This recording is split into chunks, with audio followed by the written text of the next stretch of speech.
আল্লাহু আল্লাহু ইয়া রাব্বি ইয়া আল্লাহ, আল্লাহু ইয়া রাব্বি ইয়া আল্লাহ। প্রিয় ভাইরা, পৌরাণিক বিজ্ঞান আমাদের বলছে এই পৃথিবীতে শুধু বস্তু বিজ্ঞান দিয়ে তোমরা শান্তি পাবা না, পৌরাণিক বিজ্ঞান লাগবে।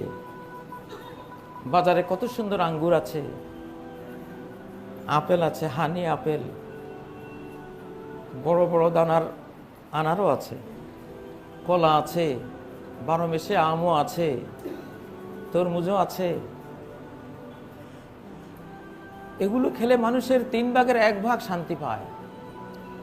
মানুষের 3 ভাগের 1 ভাগ হলো বডি, আরেক ভাগ হলো অন্তর, আরেক ভাগ হলো বিবেক। বিবেকের খাদ্য হলো জ্ঞান। তাকে আঙ্গুর খাওয়ালে তার কোনো শান্তি নেই, ও আঙ্গুর খায়ও না। বিবেকে কি সাগর কলা খায়? বিবেকে সাগর কলা খায় না।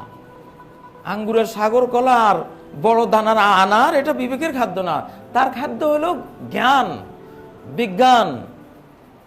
আপনারাই তো বলছেন, বস্তু বিজ্ঞানীরা বলছেন, বই পড়লে ব্রেইনের মেমোরি বেড়ে যায়, নতুন কোনো ভাষা শিখলে মেমোরি বেড়ে যায়, স্মৃতিশক্তি বেড়ে যায়,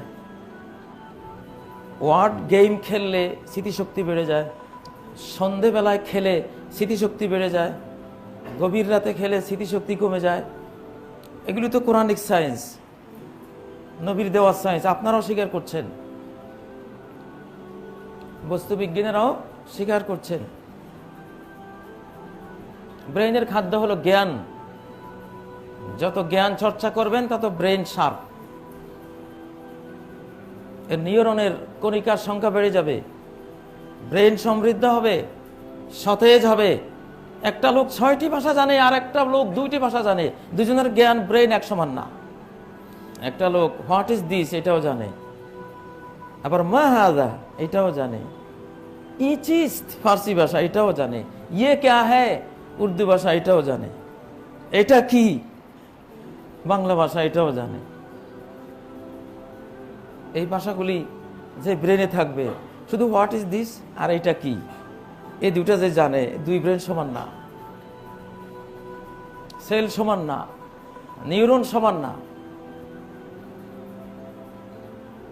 অতএব ব্রেনের খাদ্য হলো জ্ঞান। কোরআন শিখে তার ব্রেন সবচেয়ে শার্প হয়, ব্রেন বেড়ে যাবে কোরআন শিখলে।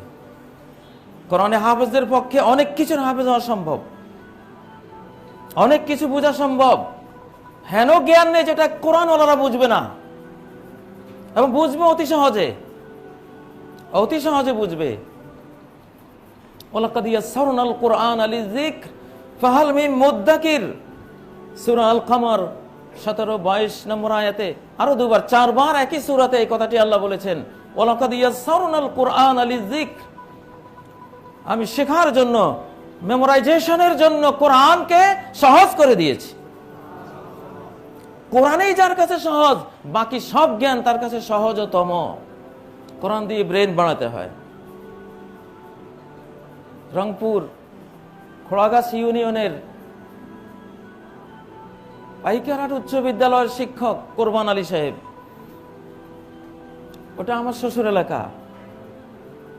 ওখানে আমি অর্থসহ কোরআন পড়াবার একটা মাদ্রাসা মক্তব আছে। কোরবান আলী সাহেবের ক্লাসে কিছু শিশু আছে, ইংরেজি বুঝে না, অঙ্ক বুঝে না, অনেক চেষ্টা করে বুঝাতে পারছেন না। কয়েক মাস পরে একবার হঠাৎ দেখলেন থ্রু ইংলিশ বলতেছে, আর অঙ্কতেও তারা দক্ষ। আশ্চর্য ব্যাপার, এই চেঞ্জ কিভাবে হলো? তোমরা কার কাছে প্রাইভেট পড়ো? বলেন না, প্রাইভেট পড়ি না। তো কি করো? না কিছু করি না। এখন আলহামদুলিল্লাহ এমনি বুঝি। কেমনে বুঝো? এই পরিবর্তনের একটা কারণ তো আছে। মাস্টার সাহেব তাদের পিছু নিলেন, গবেষণা করলেন, কি কারণে এদের ব্রেইনটা এত সতেজ হলো, মেধা বেড়ে গেল কেন? খুঁজতে খুঁজতে সকালবেলার মক্তবে ঢুকে দেখে তারা পড়ে, কুল বলো হুয়াল্লাহু, তিনি আল্লাহ আহাদ, এক একক, আল্লাহুস সামাদ, আল্লাহ কারো মুখাপেক্ষী নন, সকলেই তার মুখাপেক্ষী। তারপরে আলাম তারা, তুমি কি দেখোনি কাইফা ফাআলা, কিরূপ করেছেন রব্বুকা, তোমার রব, বিআসহাবিল ফিল, হাতিওয়ালাদের সাথে। মাস্টার সাহেব ওদের এই পড়া আর কোরআন বুঝে দেখে বলেন, হ্যাঁ পেয়ে গেছি। এইটা হলো মূল কারণ। যে জিনিস যে কাজের জন্য সৃষ্টি হয়েছে সেই কাজটি সেই জিনিসকে দিলে ওই জিনিস যে সবল হয়, শক্তি পায়, সেটা না দিলে সেই শক্তি তার মধ্যে আসে না, চিন্তা শক্তি আসে না।